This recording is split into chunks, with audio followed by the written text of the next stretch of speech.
their doorstep with a dry pump. It weighs 6 tons and can fire huge stone cannonballs at thundering 2 miles. It's an absolutely wonderful wedding present. Now, if you look over the wall when you're up there and down, you get to see below the tiny 19th century cemetery for soldiers' dogs. Yes, dogs. The soldiers loved their pets and their mascots. When he died here in the castle, they buried him on top of a little tower, gave each one their own little gravestone. There they lie in a little semicircle to this very day. Dogs. Now, folks, we're heading to Crown Square in this direction.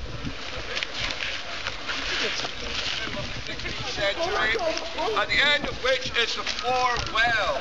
For many centuries, the main water supply to the citadel.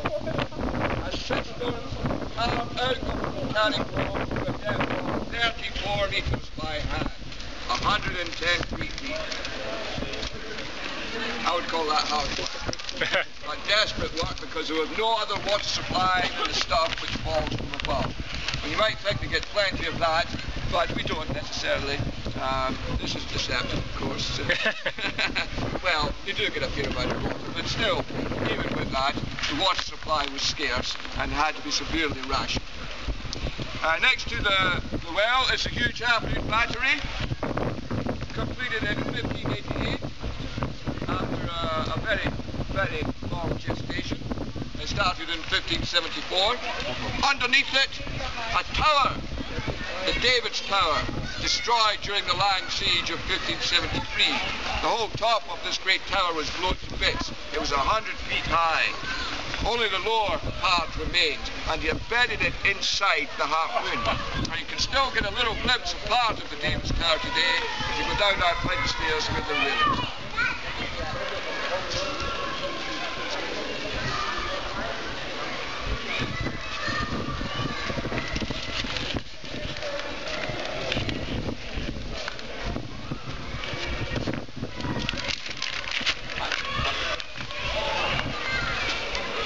Welcome to Crown Square, the heart of the castle, and its most important part.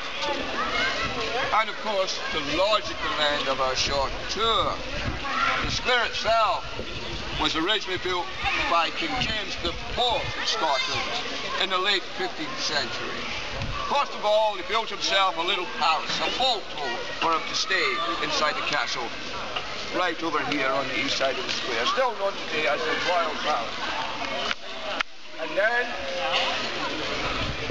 after a long period of construction, where they built a whole series of vaulted chambers on the rough land all the way to the cliff edge to be used as a platform, they built on top the Great Hall.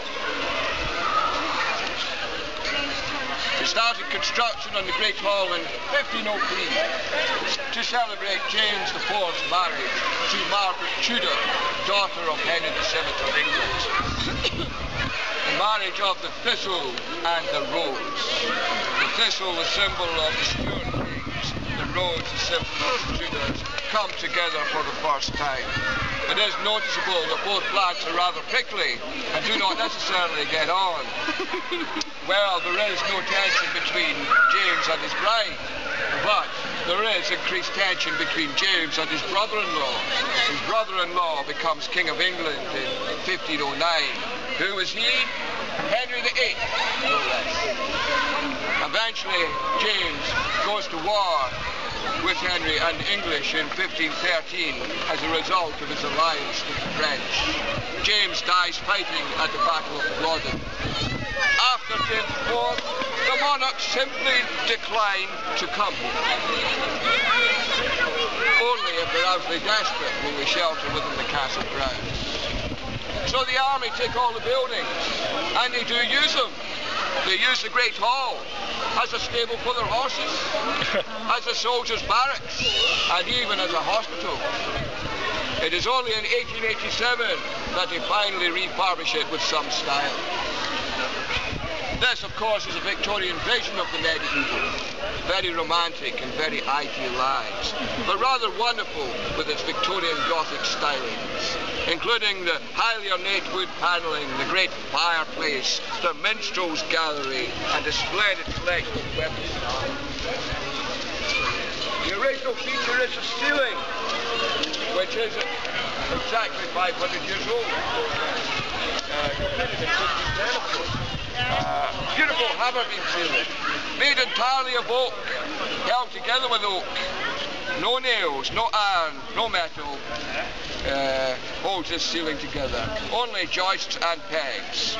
Built by James IV's ship's carpenters. The guys building his navy built a ceiling as if it was a hull of a ship.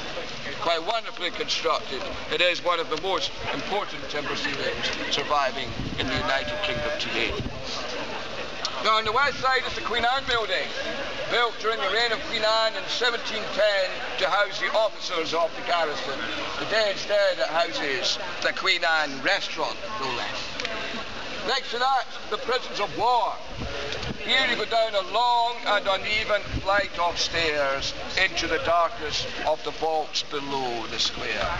The vaults, as they were in the 18th century, a prison of war, used to house all the many prisoners from the wars of that time. The 7 Years' War, the American War of Independence, the French Revolution, the Napoleonic Wars provided more prisoners than ever before. At one point, as many as 1,000 sailors were crammed down there like sardines in a tin. It is the nearest thing in the castle we have to dungeons. Now do bear in mind, you exit a level below in Jury's Battery. You get the 19th century soldiers' prison down there too. What you don't get is ready access to the square. Essentially you have to walk all the way back up again from the outside. So my tip of the day is remarkably simple. Do that last in the square. On the north side stands the Scottish National War Memorial. When the last garrison of soldiers left the castle in 1923, they left a rather sad and empty soldiers' barracks, originally built in the 18th century. It was decided to transform that building into a memorial to all the many Scots who died during World War I. The resulting work took 4 years to complete, and you will see why when you go inside. The detail is absolutely amazing. No expense was spared on this building. It was paid entirely by public subscription, and they certainly did some beautiful work on it. Inside is a Hall of Honour. It stretches the entire length. In the Hall of Honour are all the memorial bays of the different Scottish regiments. Each have their own books of the dead, books with the names of all the many Scots who died during the wars from 1914 onwards. At the centre is the shrine. At its heart, on the highest point of the naked castle rock, on a green marble plinth, is a beautiful casket. Within this casket, the original Roll of Honour, the names of all the many Scots who died in World War I alone, as many as 150,000. As long as they remain there, they shall be remembered. Hanging from the vaulted ceiling, a remarkable piece of art. A sculpture carved out of a whole oak tree of St. Michael the Archangel, 7 meters in height. He dominates the shrine, but is surrounded by complex, vivid stained glass and powerful bronze reliefs which ring the walls. You will find more of the same right throughout the building, which could be said in its entirety to be a beautiful work of art. And more importantly, more saliently, a very sober testament to an extremely sober period in 20th century history. So finally we turn back to the old palace, not lived in by the monarchs for centuries, but still today a home for the honours of Scotland, Scotland's very own only entrance. This tends to be used by groups who want to go in and out quite quickly. But if you only want a quick look, that is the door to use. You're just straight up onto the first floor and into the front. If you want to learn more about the history, get out the rain, go round the corner to the side entrance. That takes you into the honours of the kingdom exhibition, a tableau-style history of the jewels. Yet again, on the first floor, you walk all the way through, and at the end, you enter the crown room, and there you see the real thing. The crown, the sword of state, and the sceptre. the honours of Scotland, roughly 500 years old, the oldest set of jewels in the United Kingdom. Beside them is another ancient artefact over 1,000 years old. This is the ancient seat of the kings. The kings who were inaugurated at Scone in Perthshire, the ancient site of inauguration, from the middle of the 9th century onwards. For 4 centuries, they were enthroned upon a large piece of land beneath their feet and to the people surrounding them, making the land their land and the people their people. Then the stone was stolen. It was taken by Edward I of England in 1296. He transported it to London. He placed it under a specially built coronation chair in Westminster Abbey. It was to languish under that chair, virtually untouched, for 700 years. It was only finally returned to Scotland, officially, in 1996. But with an obligation attached. It must return to the coronation chair for any future British coronations. So whoever becomes the next king of the United Kingdom, whoever is crowned on the coronation chair, will be crowned over the stone of Scone. Split the crown room. Now exit the crown room, come down the stairs, turn to your left at the bottom, go down to the old royal apartments. Once past the crown gift shop, you will find Queen Mary's chamber. In 1566, Mary Queen of Scots stayed in this room for her safety when expecting the birth of an only child. She finally gave birth on the 19th of June 1566 to a son, but not in the bedchamber. She used a tiny little room in the corner for privacy to give birth, known as the birthing room today. Witnessed the birth of a son who hit the ground running. He became a King of Scotland when he was 1 year old. He became King James VI of Scotland.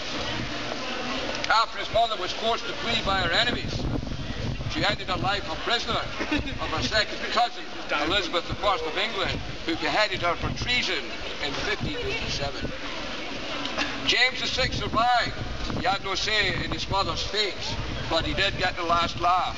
In 1603, Elizabeth I of England finally dies. Who is proclaimed heir to her kingdom?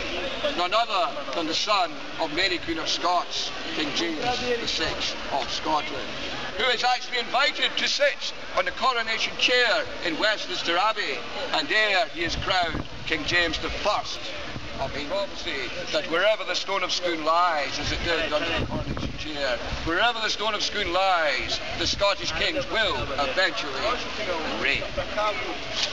With the added bonus, of course, that we will go with the English people as well. I have to admit, if you're a Scottish person, that story does have a nice little rounded fun. Now, folks, as you wander through the rooms, you do have to watch out for photography in a few places. We don't allow photographs inside the War Memorial for reasons of respect, and we don't allow photographs inside the Crown Room for reasons of security. But anywhere else you can snap away with them.